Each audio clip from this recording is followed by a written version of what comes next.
Purposely. Your life, God's purpose. Listen at onpurposely.com.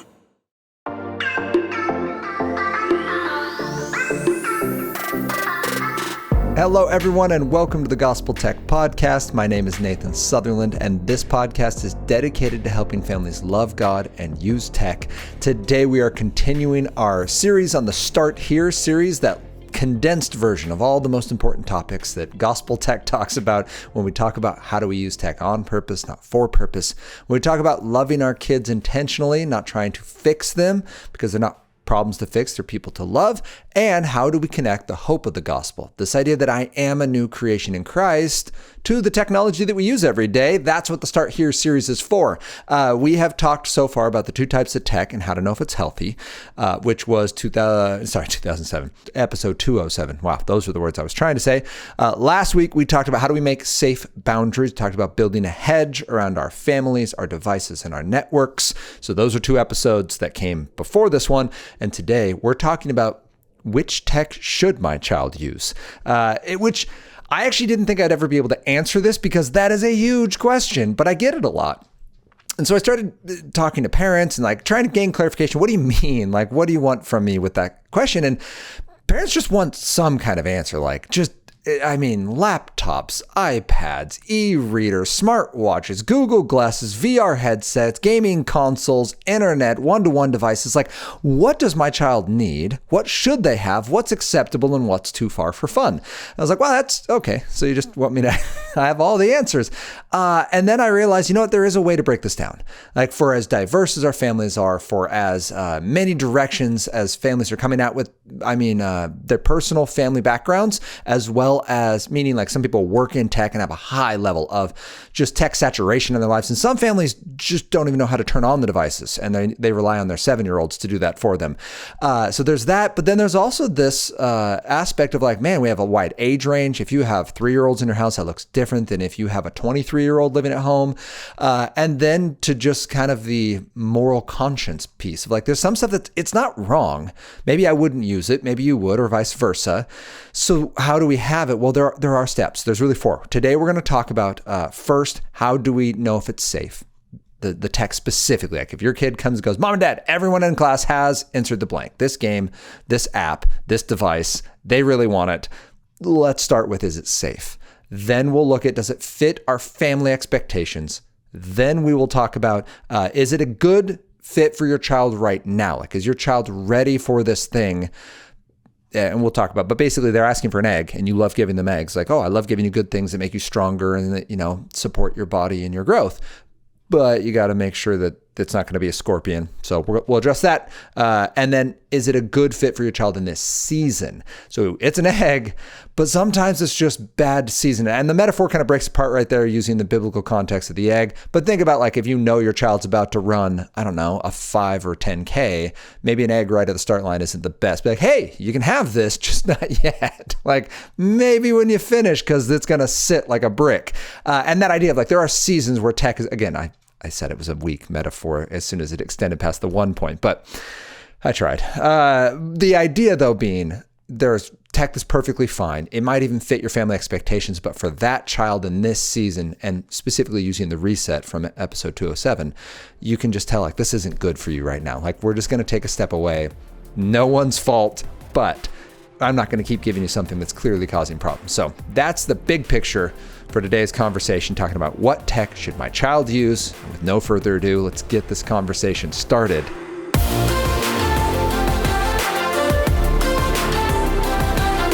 We are jumping right into number 1. How do we know if it's safe? Let's look at what makes tech the safest. The most safe tech out of any kind of digital technology is going to be tool tech. It's not going to have any web browser. It's not going to have any app store, and it's going to be accountable. So the best kind of top tier safety then, 4 out of 4 on that list for positivity would be something like a Gab phone would be the best. Gab phone is basically what I like to call a dumb phone. It does phone functions. It can even take pictures, but it can't send or receive them. There's no app store. There's pre-approved contacts that you can text and call. You can call mom and dad, you can call these 3 friends, and like it locks down. No strangers can reach out to your kid, and there's no way to circumvent the safety system because it's hard baked into the device. So that's awesome. That would be like, great. Your kid has sports, or your kid goes to friends' houses, and you always want to let them have their way out. A smartphone like a Gab phone, which is really a dumb phone, is awesome. The next tier would be like a Bark phone, where it does have a browser, but only when your child has earned the right for it. I love the Bark phone personally for that first real smartphone at 15, where you can go, hey, you've been faithful and you've shown yourself as trustworthy in so many things. Here's this phone. Let's practice as slow as we can get. Like, you've asked for it. I want to honor that and give you the digital trust you're earning. I know you're going to be an adult, and the internet's a huge place. I want to be a part of it. Bark comes with accountability baked in that it literally counteracts the freedom that you're giving. So counteracts is the wrong word. Wow, sorry. What would you say? Supports and undergirds the freedom you're giving. It doesn't stop any of the freedom. They can go wherever they want within the boundaries you said. Hey, you get a web browser? Here you go. You now have web browsing. You get TikTok? Great. Now you have TikTok. It's full-fledged TikTok. And whatever happens on there, you'll get notifications if it's unsafe, if things are searched that might harm your child or others, those kinds of things. You'll get the notifications and then the opportunity to get the parenting win. That's the Bark phone. The third one I do want to shout out actually was a friend came to me, asked for some suggestions. I gave it to his kids for Christmas and came back later and was like, we love it. The Yoto audio player. So Yoto is like, I've suggested before, just use Audible through a old Bluetooth speaker, and I do use it for my phone. That's still what I do with my kids, but he strongly recommends Yoto. I know there's other devices out there, but I like it because it's not internet connected. You aren't saying, Siri, play us this story, and potentially getting something that goes sideways. You have a little disc, you plug it into the Yoto, and it plays. Now, some of you are saying, you're passive in the process, Nathan. That is drool tech. That doesn't pass all 4. I would say reading out loud is one of those things that breaks my definition of drool tech. Drool tech is something you're passive in that does the work for you and that's intended to keep you retained. It wants to take your time, focus, and money. And what's great about Yoto is it's not coming from an algorithm. So it's not trying to distract you with it. It's a single disc. You put it in like a CD or like a cassette, but it's basically an SD card that you put in, and it will play just this one story that came on this disc. There's no visual for it. It's not playing video with it. There's no internet connection, and there's no social interactions. And reading aloud, oral stories is the bedrock of learning and the human brain. It's what humans have done for history and time out of mind. And it is so important for learning both the words, but also the syntax, the way sentences work, for brain development and learning the ability to eventually read, which reading a fascinating book, thanks to my wife, Anna, being a reader, she gave me a book called Proust and the Squid on how the brain learns to read. And basically there's no gene for reading. It's purely something we've trained ourselves to do. Like, there's a gene for smiling. Like, it's something that's universal in all people, and laughter. And like, there's ways, like things coded into humans that react that way. There isn't one for reading, and yet reading happens. And it's awesome. So oral stories are a major way of preparing a young mind for that. So all of that to say, Yoto, even though it is an audio book, audiobooks count. They are a wonderful way for your child to enjoy a good story and to enter a beautiful world that represents some of God's truth, or literally God's truth, if it's scripturally sound. And like that, it's an awesome option. So I do want to say that those are 3 solid: the Gab phone / Bark phone. I want to make sure I say them all right. The Yoto. Oh, and then actually I said Gab and Bark, but I would say like something like Microsoft Word on a non-internet device is a great example, or a typewriter if you want. But the idea of word process, you're creating with it, it's operating out of the creativity God's given you, and there's no distractions baked into it. So those are like your, is it safe, best of. So if you find something that kind of looks like those, great. The worst of would be a smartphone, unfettered smartphone at that. So there's no accountability, there's no parental instruction, there's no hindrance to app stores or internet searches. It's just go get them, tiger. That's going to be the least safe kind of technology. It doesn't mean I would argue no one needs to be on a smartphone without accountability, even adults. Everyone should have someone else who sees what you see. And if you choose not to, just know that that's a 0 out of 4 on the safety range. Then we'd also go some games like Roblox. If it's a hub game, meaning you go into a game and play other games, those are notoriously difficult to keep accountable. They have lots of content that can go sideways quick and interactions that are difficult to track. And to top it off with Roblox, there's microtransactions. So now you have real world money tied in with your enjoyment. I don't love it. It's not safe. Although those two are different. It's not safe as a standalone. And because of that, I don't love it. Also, there's a podcast episode of how I built this. If you want to go listen to it, it's from 2022, early 22. Mid 2022, with the co-founder of Roblox. And he effectively says, we make money off minors and it's ineffective to put up a bunch of safety measures. So we're okay with it. And I'm summarizing what he says, but that is, if you listen to the entirety of the interview, listen to the very end when an 11-year-old says, I don't feel safe on Roblox. And his response is, we're doing fine. And I'm like, ooh, that's rough. So I don't love Roblox, and I don't love it because of the safety pieces on that. If anything, anyway, all right, we could spend a whole episode on that probably, but that would be an example of unsafe. Another would be a smart TV. Smart TVs are very difficult to keep accountable because they're a portal to just a bunch of other internet stuff. They have web browsers, they have apps. They are difficult unless you've built a hedge around your family's network. The smart TV goes through your wireless. The wireless is now beholden to your family's expectations. That's excellent. But if you're not doing that, it becomes very unsafe. So when we talk, is our technology safe? It needs to be tool tech. That would be the safest. It's okay to use drool tech. Just know that it has to have other conversations, boundaries, hedges built in. Then we want it to have no app store, no browser, and accountability readily available. And that would be Gab, Yodo, Microsoft Word. All those are right there and the others are not. So then we look at the second. All right, which tech should my child use? Which tech should they have? It needs to be safe, but it also needs to be appropriate for your family. I broke this down really into 3 areas. First, it needs to fit your family's expectations for content. So what are they consuming, enjoying, and celebrating with their time and focus? Then their time. How long does it take to enjoy? I just had a conversation. I did 2 talks this week, which were both awesome. They were well attended. The people did an amazing job getting the word out. And specifically the evening talk at this church, actually both talks, mothers came up to me, wives in this case, came up to me and said, my husband, and they wanted to tell me about their husband's gaming and the problems that was causing in their marriage. And it was super interesting because it wasn't the content, it was the time. It was, my husband can't just play for an hour, and we just don't have the time for that. And this is something heavy on my heart. By the way, if you were like, hey, like, how do you fix it? It's a huge conversation I am praying into and working on. But at the end of the day, it'll be the third point that I'll bring up next.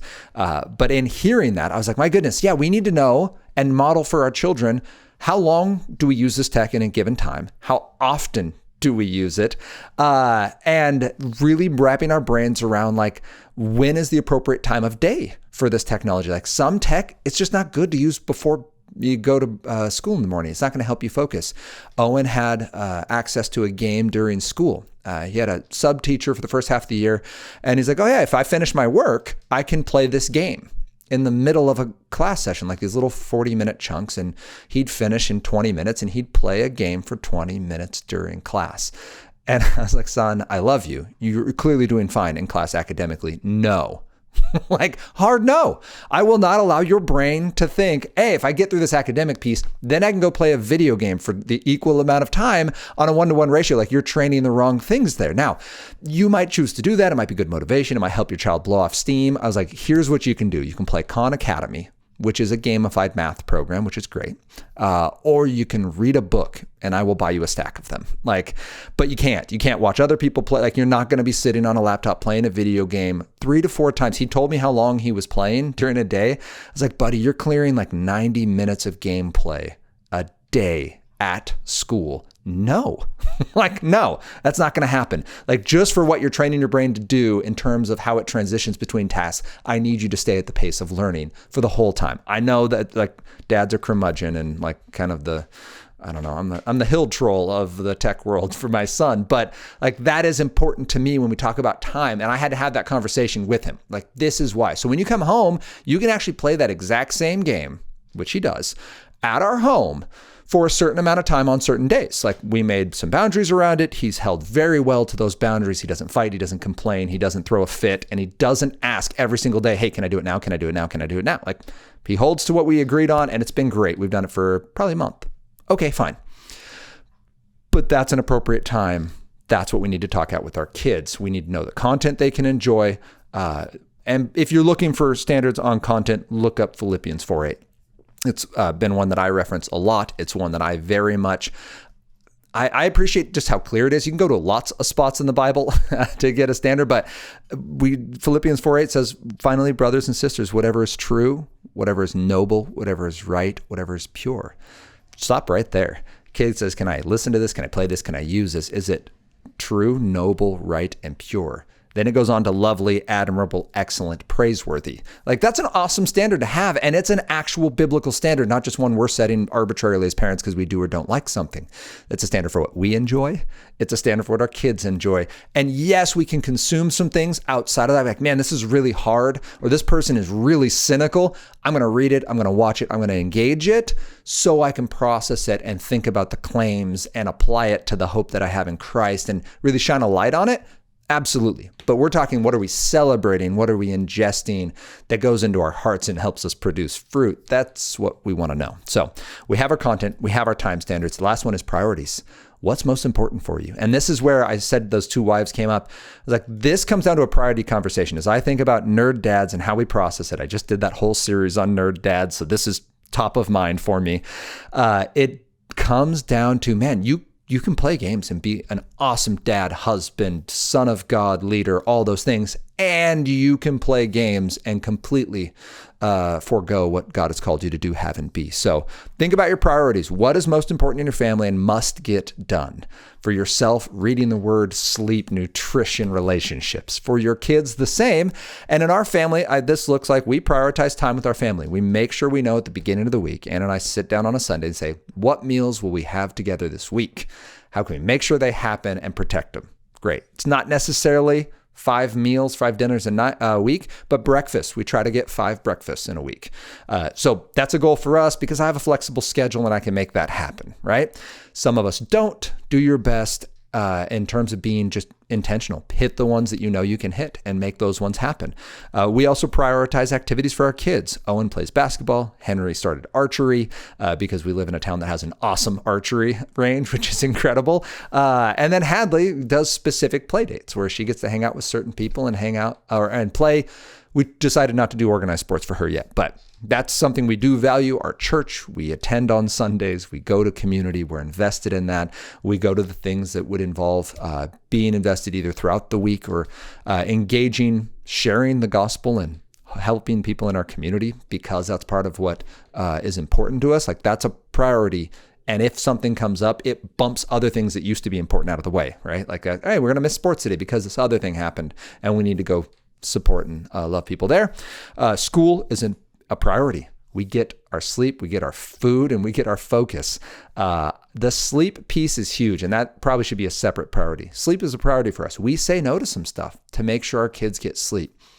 This has always been like, we have that rhythm. Anna is like, God's gift to her is sleep, which is amazing. I joke that Anna's part cat, but it's for real. Like the lady knows how to sleep and it shows up in the rest of her efficiency in life. I still need to learn that. When we first married, she was going to bed at like 9:30 and I was like, what am I supposed to do with the next 5 hours of my day? Like, I don't go to bed at 9:30. I do now. I sleep like a rock, but neither here nor there with kids. We read the book Nurture Shock by Poe Bronson and Ashley Merriman. And in chapter 2, they walk through what they call the lost hour, that kids on average are sleeping an hour less, not a huge surprise. But then they shared a couple studies where they talk about what a lost hour means. And within a week, they had 2 groups where sleep monitors, within a week of getting an hour less sleep, the less sleep students performed 2 years worse academically on the same test as the 1 hour more. They actually said it affects them in 15-minute increments, but they said an hour of sleep is the same as 2 years of academic loss. So a 4th grader will operate like a 2nd grader. at the end of a week if they've been losing an hour of sleep consistently each night. That's nuts. Like the difference between I normally get 8.5 and now I get 7.5 is that kind of academic loss. So that's huge. School's a priority for us both. Yes, we were teachers, but we have seen that God uses the education of the mind. And again, this book that I'm reading, showing how the brain actually changes as we learn, making us not move beyond God, but able to understand more of God's goodness. Can someone with no education understand and love God? Yeah. And if we have the opportunity, let's use it to see how much God has wired us for learning and for creating and for exploring the beautiful world He's put us in. It needs to be appropriate for your family's content. The tech that you get needs to be appropriate for your family's content, time, and your priorities. And you do need to talk out priorities. That's the first bump in the road when it comes to, man, I really want to play games. Like if you gave me a 25th hour in my day, I still wouldn't be able to play games with it. Like it's not a high enough priority because of what it does in the rest of my life. Like I know that for myself. You need to know that for yourself, for whatever activity it is. All right. Then third is your child ready? Are they faithful in the little things, right? Those who are faithful in little will be faithful with much. I take the R of the reset from this. Again, episode 207, if you want to hear more about the reset, but relationships is the first part, then responsibilities is the second. Relationships, look at your child and say, all right, they want this game, this app, this smartphone, this piece of digital freedom. How do they handle their relationships in our family? So mom, dad, siblings, both when they use tech, like does it impede some of this, or just in life before they ever have the tech? Like, are they open in communication? Are they responsive and obedient when they're directed to do something? Do they handle their siblings with humility and with care and with empathy? Not are they perfect, but like, can they see the value there? Because again, they're going to enter the internet and no one's better online than they are in person. Like that doesn't happen. So we want to make sure that they're showing in real life that they hold some relational responsibilities. Their friends would be the next relationship. How do they handle conflict? How do they handle kids that are just bad influences or that they're a bad influence on? Like, are they open about that? Do they recognize that it's happening? What do they give their heart and their mind to when they're hanging out with people? Because that's going to happen in the digital space. That's why they want to be there. And the third would be classmates. That's the microcosm for developing minds of society.